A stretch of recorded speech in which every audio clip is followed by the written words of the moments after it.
তো দৈনন্দিন জীবনে আমাদের অনেক রকম প্র্যাকটিক্যাল সমস্যা হয়। তার উপরে আমি একটা আজকে দেখাবো বিজ্ঞান ভিত্তিক প্রয়োগ।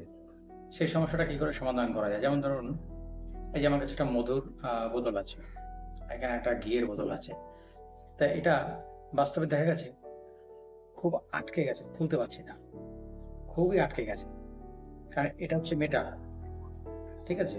বা এই যে মধুটারও এটা মেটাল, আর এটা কাঁচ। কাঁচের মতো তো এগুলো ভালো থাকে, মধু, ঘি।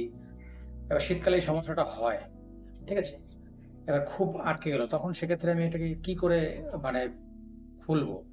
তো বিজ্ঞান ভিত্তিক ভাবে এরপর আমি প্রথমে কি করতে পারি, খুব সহজে মানে ঘরোয়া ভাবে একটা প্রথমে মোমবাতি জ্বালিয়ে নিই।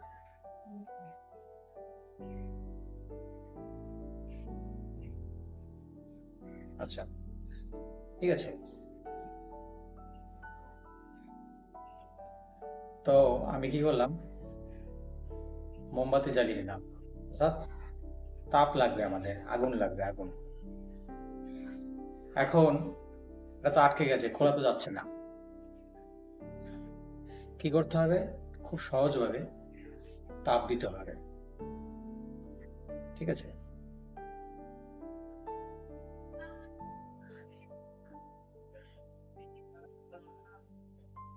তাহলে এই তাপটা দিলে কি হয়? তাপটা দিলে কি হচ্ছে, এটা কিন্তু ইজিলি খুলে গেল,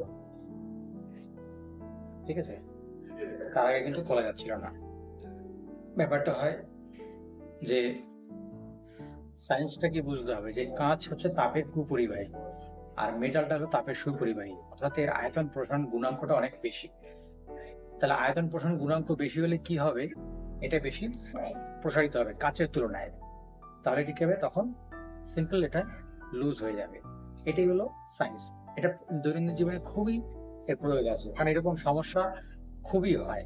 অনেকের ক্ষেত্রে আমি দেখেছি এরকম, এটা আটকে গেছে, আমাকে বলে দাদা এটা একটু খুলে দাও। তো এটা কিন্তু নিজেরাই ঘরে বসে এটা করে নেওয়া যায়, ঠিক আছে? এই মধুটাকে ওইভাবে আমি খুলে ফেলি। এভাবে যদি আমি তাপ দিই, বেশ কিছুক্ষণ হিট দেবো, স্প্রে করে তারপরে নেবো, খুলে যাবে, ঠিক আছে? এই যে খুলে গেল। তোমরাও বাড়িতে এরকম করে দেখতে পারো, ঠিক আছে?